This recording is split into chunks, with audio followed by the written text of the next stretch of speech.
This is Pharoh's house.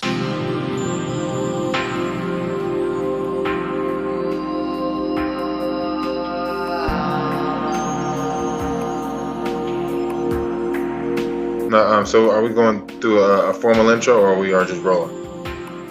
You can say greetings to everyone. Okay, all right. Greetings, everyone. Welcome. This is another edition, another installment of Pharoh and Ozmodayus, and I'm gonna go through some questions, some Q&A with him, and I'm sure he has something for us. And uh, I don't know if you want to start first or if you want me to start asking you questions, but I'm ready whenever you are or whatever you want to do. I don't have any questions formulated right now, so Yeah, no, it's, yeah, yeah. this is if you are looking for some version of MC Nosferatu, and I'm using that name specifically, I think you know who I'm talking about. No, this is not that.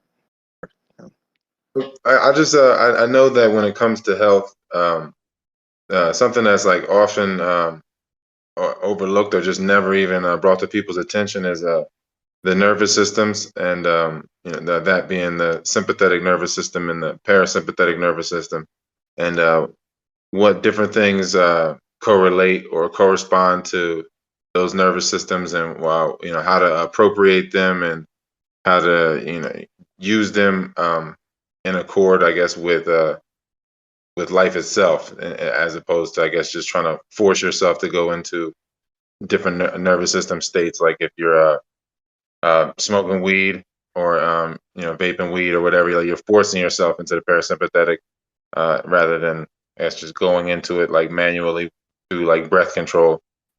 Mhm.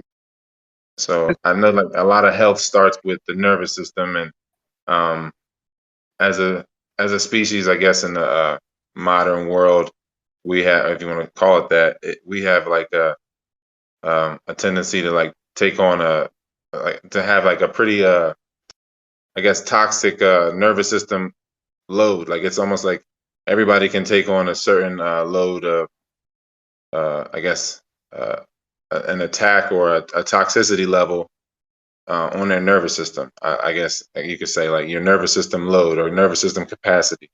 And Mhm. it seems like society is keeping everybody's um, systems or I guess rhythms in those nervous systems out of whack, so that nothing, everything's discombobulated, as you would say, so people can be preyed on. Mhm. And you used one of the words I often use. I didn't create the word, but I brought it into the lexicon. Discombobulate, a ring when you say it. And in order to get that discombobulation, you have to separate. And you don't separate people. That's too big. That's too huge of an effort. You start with the being, the so-called individual. That's where you start the separation. And it continues in every facet, whether we're talking of education or academia, or whether we're talking about the foods, the societal ways of doing things, or society in general. It all boils down to separating the being within themselves. You know, you're a community. If you're a universe, you're a community in yourself. And of course, you interact with other communities, and together you form community. But when you say, and I'm not putting anyone down by any means, I'm just saying that when you use such terms, and I don't, and this is not to you, I mean those who you got it from and heard it from, and so on and so forth, when they say, and we say, parasympathetic and sympathetic, or parasympathetic versus sympathetic, that's an example of the riff, of the split. No different than when they have you saying subconscious conscious, or have you saying you have, separate this and separate that. Or even worse, it's not just creating a duality within, it goes beyond duality. Sometimes they go into, and when I say they, let's focus on one they. The world of psychology, for example. Those are big culprits because they are used as behind the programming. There's always some psychologist group, and yes, they do meet, and yes, they formulate different ways through their studies through their funded research that will be incorporated or implemented in mass. So, for example, you hear people say your ego is hurting. There is no ego.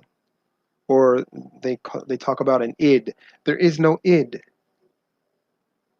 But if you're broken down into all these parts inside you, and you accept it, and then you start applying it, you're making it, you're manifesting it into a false reality. So yeah, you have an ego. You have a big ego. Where's this ego? You associate it with your brain activity. You associate it with the so-called nervous systems. The systems of the body are not systems, they're grids. And I can do that, and it's a fact. If you look at your so-called body or your vessel, you'll see that you are grids. You are a grid, a series of overlaying grids. Look at an MRI.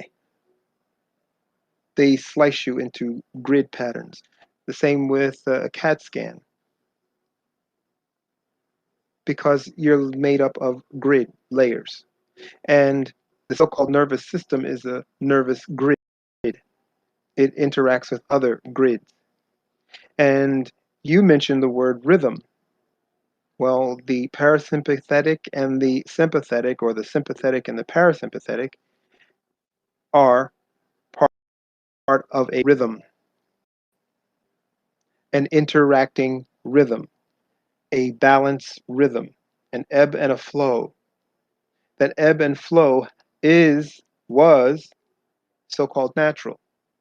It becomes corrupt and corrupted and corruptible when you breach yourself, when you violate yourself. And we talked about various forms of violation. You can violate yourself in so many ways, and self-violation is the worst violation, because your vessel is imbued with self-awareness. So it knows when you've made a violation, and then it folds in on itself. Kind of like, the worst harm you can do to yourself is the harm that you can do to yourself. Obviously, others can harm you, but you harming you and knowing it, that's even worse. So when people harm themselves and break the rhythm between the two, you see all of the chaos that ensues. It's You kind of should like know blood your. in the water. Go ahead. So it's kind of like blood in the water. Like once you harm yourself, and then you just attract other people that'll harm you, and other circumstances that'll harm you. Yes, and then the feeding frenzy begins depending on how far you want to go with this, called self-harm. So the rhythm, and I think all who are ready must, or not must, should discover this rhythm and see all of the associated parts, or if you don't like parts, just say all the associated bodies. You can think of them as celestial bodies within. Your pupils are celestial bodies. Your stomach is a celestial body. And all of these various, what they call organs and organelles, are part of that grid of celestial bodies. And each of them has a ruling house. So you can say the house of the sympathetic and the house of the parasympathetic. Some go even far to say, don't say parasympathetic, sympathetic. That in itself is a political way of saying one is upper or above the other, or better than the other. And that happens a lot. You hear that with so-called New Ageists. You hear that with, for those who are into goddess worship. Sympathetic is the evil one, the wicked one, the ugly one. That literally, you'll hear this being said. And with that, it's another form of separation, another form of creating a rift and a duality. There's no battle between sympathetic, parasympathetic, so-called sympathetic. There's no rift. These are just rhythms. And that in itself is the best way to look at them. Rhythms, your inner rhythms. Through your own volition, through your own actions, will start a reaction or stop a reaction. The so-called sympathetic, as you know, has been listed as the fight-flight portion of the so-called nervous system. And it's more than that. It's not just fight flight, but that's what it's associated with. It's also associated with the so-called go principle or masculine principle. And that's not true either, because both rhythms flow within each other. One has a dominance based on its reaction and inner reaction within another framework, another group of celestial bodies we call the sun, the moon, and celestial bodies, and the so-called earth. And therefore our rhythms interact.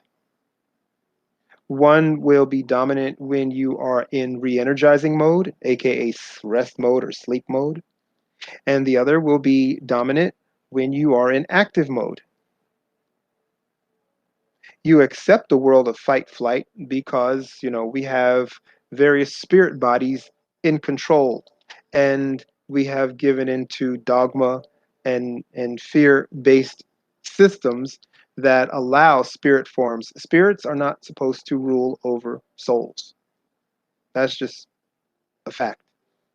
And you have spirits in the form of politicians, in the form of CEOs, in the form, they are spirits. They are not supposed to be ruling over souls, and that's why you have this perennial chaos going on. Well, in any case, when you're in that type of framework, then you accept fight flight. That's the norm. You accept the world of adversary or adversarial. You accept that as the norm, like people accept cancer. Oh, it just is. Or any other so-called illness or so-called disease. When you accept these things, you are saying that you become divided, conquered based on your own doing, which is what? Self-violation. And like you were saying with the our rhythms communicating with the universal rhythms, um, there's obviously this push for virtual reality, or the move to merge with AI or transhumanist movement. And I often hear about the neural net, and every time I hear about it, the basically being in the neural net, or this, I guess, this augmented reality that's, I guess you somehow are jacked into the matrix situation or the neural net situation, and it overlays your actual reality. I don't know, but is that's like the same thing as far as like what we're actually naturally in. That's just like an inorganic version. Like there's a neural net, like you said, we're in the body is a bunch of grids, and it's like a microcosm of this macro, this overall natural organic grid that we're on. Mhm.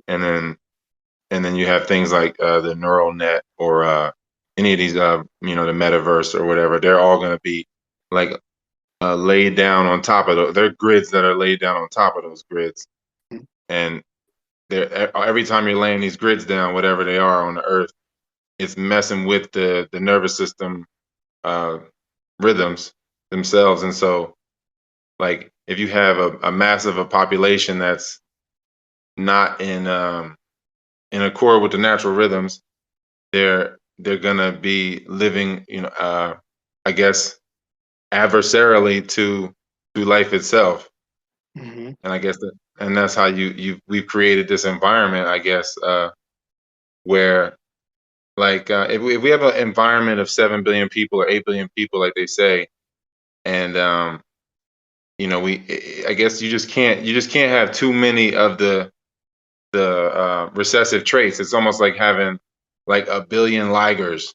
If you have like a billion chimeras or something, if you had a billion hybrids and people that are just mixes of everything, like, it messes with the whole neural net. I feel like you were saying, like, if you were to create a society of people, you wouldn't want to have too many really like abominations as far as like genetics, people with codes that are not are either incomplete or just, I guess, just offensive coding, I guess. Mhm. Like, because if you had a bunch of ligers in your habitat, it's just gonna drain from the habitat. That's accurate and accurately put. When you manifest these because of our inactivity, and not just our inactivity, but primarily. Thanks for listening. You've heard the first 15 minutes of this Podisode. Now go to pharohshouse.com and sign up to become a monthly subscriber and hear the next 30 minutes of this Podisode.